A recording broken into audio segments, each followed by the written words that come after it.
Sometimes the truth is stranger than fiction, and today we're going to look at 3 stories that demonstrate that. But before we get into today's stories, if you're a fan of the strange, dark, and mysterious delivered in story format, then you've come to the right channel because that's all we do, and we upload 3, 4, even 5 times every week. So if that's of interest to you, please remove all the raisins from the like button's raisin brand. Also, please subscribe to our channel and turn on all notifications so you don't miss any of our weekly uploads. All right, let's get into today's stories.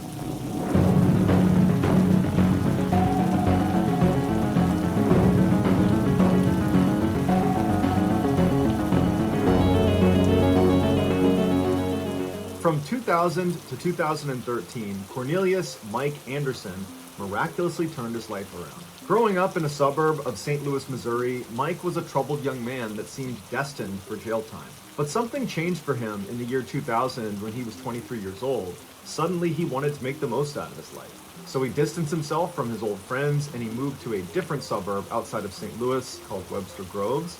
There, he started a successful construction company. He got married, divorced, married again. He had 3 kids and became the father to a stepchild. He was very active in his community, volunteering countless hours at his church, as well as becoming a youth football coach. Anyone that met Mike after the year 2000 only had wonderful things to say about him. But Mike had a big secret about his past that he was just hoping never saw the light of day. Back in 1999, when Mike was 23 years old, he robbed a Burger King outside of St. Louis at gunpoint. He was arrested in the year 2000, convicted of armed robbery, and sentenced to 13 years in prison. Shortly after his conviction, he was out on bail pending the outcome of his appeal. But when his appeal was denied in May of 2002, Mike was expecting to go back to jail. And so he asked his lawyer, what are the next steps? Because I'm out on bail. Do I go to the jail? Do they come to get me? And his lawyer said, oh no, they'll issue a warrant for your arrest. They will come to your house and they will take you to jail. So Mike got his affairs in order and he waited to go to jail. But no one ever showed up. So days turned into weeks, turned into years, and no one ever took Mike to jail. Because it would turn out the state had made a clerical error, and they believed Mike was already behind bars when he was actually just at his home. And in July of 2013, at the end of his original 13-year sentence, they went to go release him from prison. That's when they realized he had never been incarcerated. So 8 U.S. Marshals immediately went to his house and they arrested him and they brought him to jail, and there was this huge public outcry that it was totally unjust that you're arresting him now because it's the state's fault that they did not bring him to jail. It's not Mike's fault. And Mike used that opportunity to become a totally changed man. And so after a number of appeals and this very public petition of people trying to get Mike out of jail, a judge finally took a closer look at Mike's case. And it would take this judge only 10 minutes to come to the conclusion that Mike was in fact a changed man and should not have to serve the rest of his sentence. And so although Mike was held for 9 months after being rearrested, he was released and today he is a free man. The Tromp family were by all accounts a normal, hard-working household. 51-year-old Mark Tromp and his wife, 53-year-old Kobe Tromp, had established a successful red currant farm and earth-moving business at their property in Sylvan, which is just outside of Melbourne. Their 3 adult children, which were 29-year-old Rihanna, 25-year-old Mitchell, and 22-year-old Ella, all lived and worked with them at the farm. But their seemingly ordinary lives would change forever on Monday, August 29th, 2016. That day, without any warning, the family dumped their passports, credit cards, and cell phones on the kitchen table and ran out the front door, leaving it unlocked. They hopped into Ella's car and drove north. 30 kilometers into their journey, and it was discovered that the son, Mitchell, still had his phone. And so the others yelled at him to throw it out the window, and so he did. He chucked his phone out the window. The family drove all day and night until they reached a motel in the New South Wales town of Bathurst, 800 kilometers away to the west of Sydney. The following morning, Mitchell decided he did not want to be a part of whatever it was they were doing, and so he abandoned his family and began heading home. The remaining 4 family members did not go after Mitchell. Instead, they just piled back in the car and drove east to a popular tourist destination called the Jennelin Caves. It was there that the 2 daughters, Rihanna and Ella, decided that they also did not want to be a part of whatever it was they were doing, and so they snuck away from their parents and stole a car and began heading home. The parents, after realizing their daughters had now left, did nothing. They did not go after them. The 2 sisters drove south to the town of Goulburn, where they called the police to report their parents missing. The story made its way into the media, where the family was initially ridiculed for getting lost in the first place and getting completely separated in an area they should know well. This is their country. It's not a remote area. They were near big established towns the entire time. It just didn't make sense. But when police went to the Trump family farm back in Sylvan and they discovered the front door was unlocked, there were credit cards, passports, and phones on the table, suddenly it seemed like there was a lot more to this case than met the eye. And so as this strangeness came into focus in the media, people stopped ridiculing the family and began speculating what caused them to suddenly flee their house. Was it something in the water they were drinking? Was there chemicals on the farm that was screwing up their brain? Were they running from someone? Were they in debt? What was it that caused this strange, sudden departure? Back in Goulburn, after reporting their parents missing, Rihanna and Ella inexplicably separated at a gas station. Rihanna just climbed in the back of some utility truck, and Ella hopped in the stolen vehicle and started driving home. Later that night, Ella would become the first Trump family member to be located by police when she arrived at the farm and police were waiting for her there. Mitchell would arrive back home the following morning after taking a series of trains to get there. Once Mitchell and Ella were reunited, they made a statement to the media outside of the family farm, and as you're looking at them, it's clear they're totally shell-shocked. They don't know what's happened, and they're trying to articulate why their family left in the first place and what they were doing and where they're going, and the best they could do was to say, well, there was a lot of pressure on our family, and it was building up, and these things are just difficult to explain, and I don't really know what we were doing. Mitchell would say that there was a belief that people were after them, there was some paranoia there, but that paranoia was predominantly held by their parents. While Mitchell and Ella were certainly in a state of shock, they did seem mentally stable. The same could not be said for their sister, Rihanna. She was discovered by the driver of the truck she had snuck into after he had driven over an hour away. He had pulled over to check on something. He had gone around the back and then had the life scared out of him when he saw Rihanna just sitting there in a what he called catatonic state. She didn't know her name, she didn't know where she was just sitting there. Rihanna was taken to the Goulburn Hospital where she was put into their psychiatric unit. As media interest grew, the parents, Mark and Kobe, got back in their car up at the Genelin Caves and drove south towards Melbourne. A day later, on Wednesday, the pair had driven 600 kilometers to the Victorian town of Wangaratta, where they too inexplicably separated. Kobe turned around and started heading north again by means which are still a mystery, and a day later was found 350 kilometers away in the town of Yass in a very agitated state.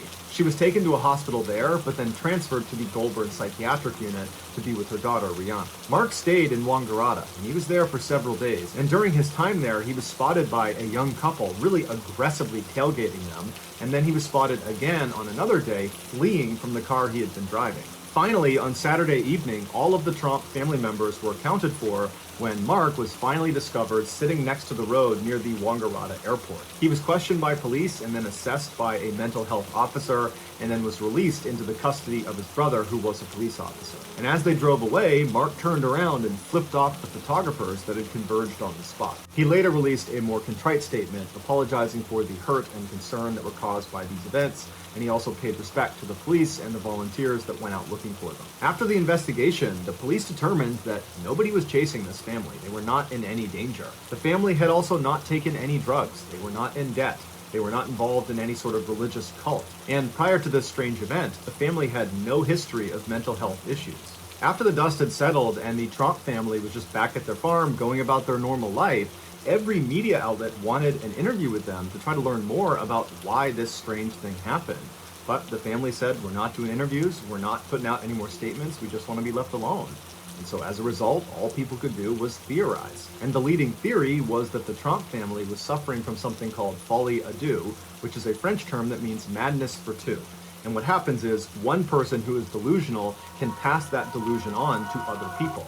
And this typically only happens in very close-knit families or in very tight romantic relationships. While it's unclear which of the Trumps became psychotic first, doctors say it is clear at some point they were in a cycle of reinforcing each other's delusions if this folie à deux theory is the right one. While the full reasons for why the Trumps went on this strange voyage will probably never be known, the police deemed it a family matter and did not press charges.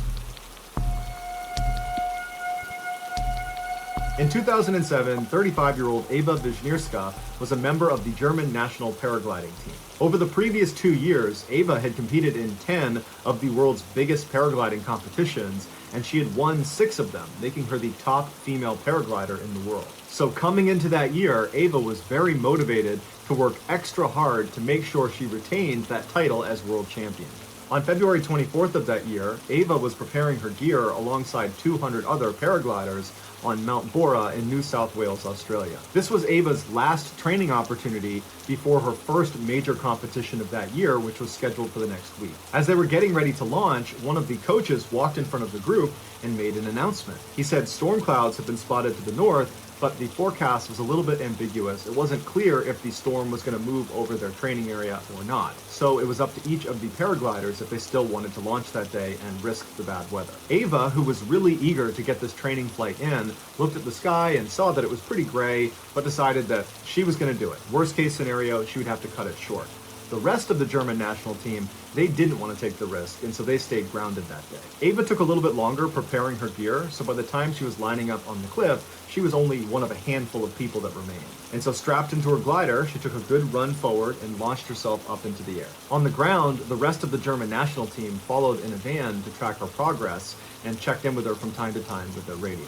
The first part of Eva's journey was incredibly calm. She followed the ridgeline from Mount Bora for 12 miles until it ended. At that point, she entered into the skies over the vast savanna. As her GPS and tracking log ticked, tracking her progress, 2 large thunderstorm clouds appeared in front of her, one larger than the other. The vast majority of the other paragliders that had launched that day had launched ahead of Eva, and so when these clouds appeared, they had already passed that section, and so they didn't need to contend with the storm. As for Eva and the other 2 people she was with, which was an Austrian team member and a Chinese team member, they had a decision to make.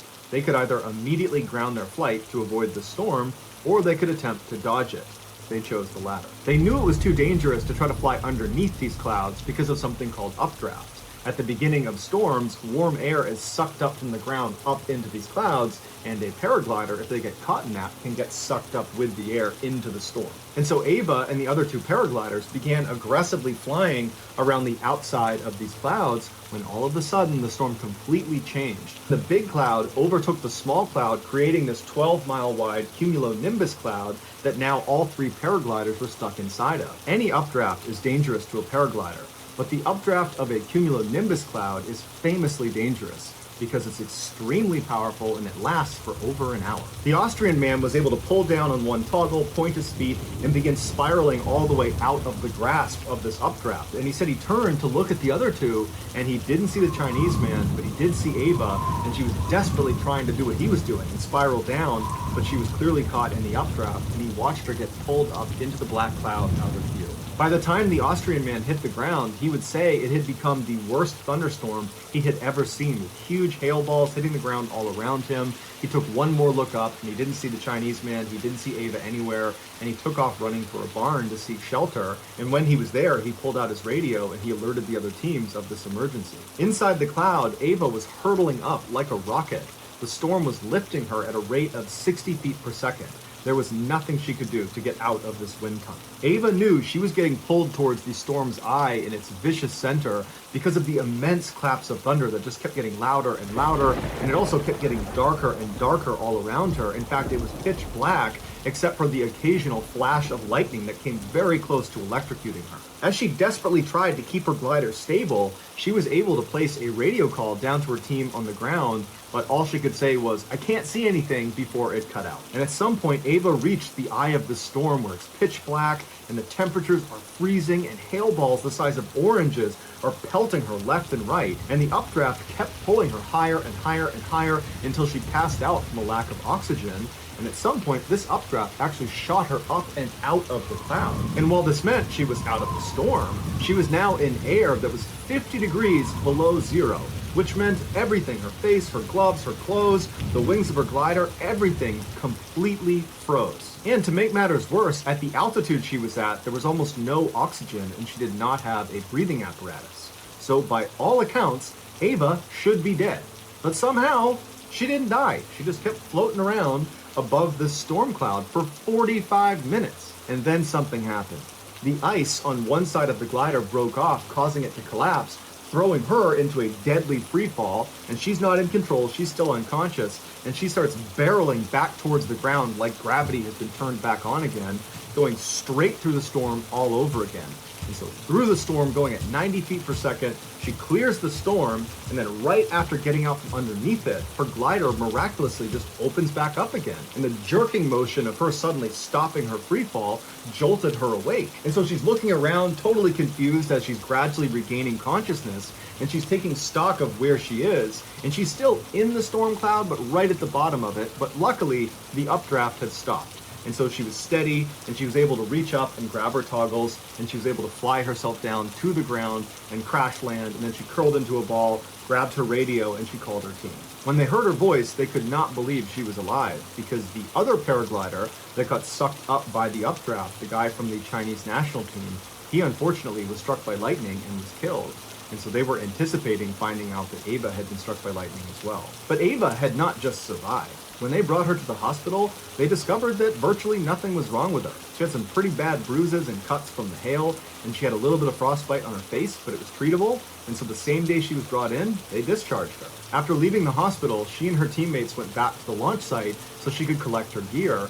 And when they got there, she looked at her GPS, and the GPS had been tracking her entire flight the entire time she was up in that cloud. And she showed her teammates what it said, and they literally couldn't believe it. The screen showed she had reached an altitude of 32,634 feet, which, to put this in perspective, is the same altitude you fly at inside of a commercial jet.